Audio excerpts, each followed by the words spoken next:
Assalamu alaikum Nazreen, this is Ahsanul Haq Advocate with you, and we have been providing you information about properties related matters and procedures. सारी बातें आपको कोशिश करते हैं कि आपको घर बैठे इन्फॉर्म करें।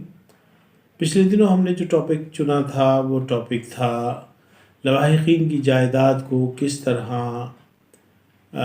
उसके हिस्से और बंटवारे किए जाते हैं, जिसमें हमने इस्लामी तरीका भी बताया था और हमने उसमें आपको लॉ ऑफ इनहेरिटेंस भी डिस्कस किया था। आज हम ये बताना चाहते हैं, आज का जो हमारा टॉपिक है वो ये है कि ये लवाहिकीन अगर अपनी जायदाद को बेचना चाहें तो उसके लिए इनको क्या करना होगा। तो ऐसी प्रॉपर्टी जो वालिदैन से विरसे में मिली हो या नाना दादा से विरसे में मिली हो, उसको हम किस तरीके से सेल कर सकते हैं जबकि जो ओनर्स हैं वो इस दुनिया में ना हो। तो चलते हैं टॉपिक की तरफ। देखिए नाज़रीन, बात यह है कि जब ऐसी सूरत हाल होती है कि साहिब जायदाद, मालिक जायदाद इस दुनिया में नहीं रहते, तो प्रॉपर्टी उनके लवाहिकीनों के नाम पे चढ़ती है।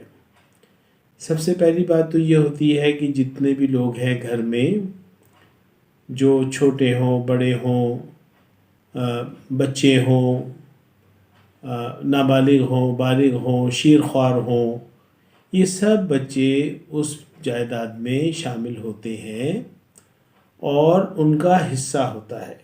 लेकिन तरीका क्या होता है? तरीका ये होता है कि अब आपको अगर प्रॉपर्टी बेचनी है तो अभी हम जो बात करेंगे वो नाबालिग बच्चों को हटा के बात करेंगे ताकि आपकी समझ में आ जाए बात यह है कि अभी हम उनकी बात कर रहे हैं जो सारे एडल्ट हैं, मेच्योर्ड हैं, चीज़ों को समझते हैं, 18 साल की उम्र से ऊपर के हैं या 18 साल की उम्र तक के लोग हैं। जो 18 साल के नहीं हैं उनके लिए फिर दूसरा कानून होता है, उनके मामला दूसरे तरीके से हल होते हैं।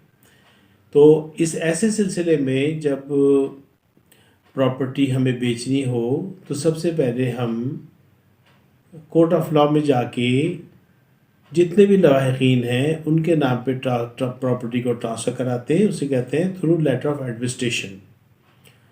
और लेटर ऑफ एडमिनिस्ट्रेशन के थ्रू हम जाके फिर इदारों में वो लेटर दिखा के जितने भी लवाहिकीन उनके होते हैं उनके नाम पे वो प्रॉपर्टी ट्रांसफ़र कर दी जाती है। यानी अब मरहूमीन की जगह उनके लवाहिकीन जो हैं, ये ओनरशिप उनमें मुंतकिल हो जाती है। जब ये उनमें मुंतकिल हो जाती है तो वो एम्पावर्ड हो जाते हैं कि वो बेच सकें। तो हर आदमी का अपना अपना एक शेयर डिक्लेयर्ड होता है और वो शेयर के हिसाब से उसको पैसे मिलते हैं। यानी कि जो ख़रीदार है उसको वो पैसे उसके हिसाब से देता है। अलग-अलग पे ऑर्डर्स बनते हैं हर एक के नाम के, और हर आदमी अपने हक़ को ख़रीदार के हक़ में विथड्रॉ कर देता है और इस तरीके से अपना हिस्सा भी वसूल कर लेता है, विथड्रॉ भी कर लेता है और वो प्रॉपर्टी परचेज़र के पास चली जाती है। परचेज़र फिर अपने नाम पे उसको मुंतकिल करवा के मालिक बन जाता है उस जायदाद का। तो ये एक छोटा सा टॉपिक था जो हमारा रह गया था उन दिनों, तो हमने कहा कि चले आज इसको कवर कर लेते हैं और आपको ये इन्फॉर्मेशन जो है ये पूरी कर देते हैं।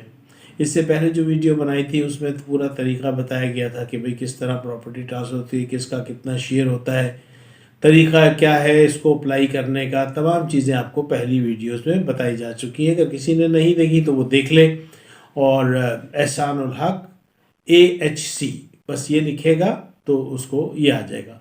इसके बाद हम अभी नेक्स्ट टॉपिक पे जाएंगे इंशाल्लाह। तो आज के लिए इतना ही काफ़ी इस टॉपिक के हिसाब से, और अपना ख्याल रखिएगा। अगर बात पसंद आए, इन्फॉर्मेशन पसंद आए तो शेयर कीजिए, लाइक कीजिए और सब्सक्राइब कीजिए ताकि आपको आने वाली वीडियोस जो हैं स्ट्रेट अवे मिल जाएं और विदाउट एनी डिले।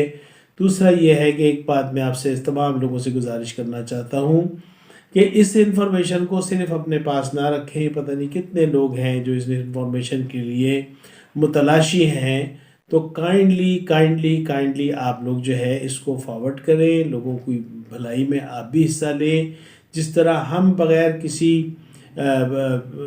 بینیفٹ کے آپ کو یہ انفارمیشن دے رہے ہیں، آپ بھی ہمارے ٹیم کا حصہ بنیں اور یہ اس انفارمیشن کو آگے فارورڈ کریں تاکہ لوگ اس سے مستفید ہو چکیں۔ بہت شکریہ، اپنا خیال رکھیے گا، تھینک یو، السلام علیکم۔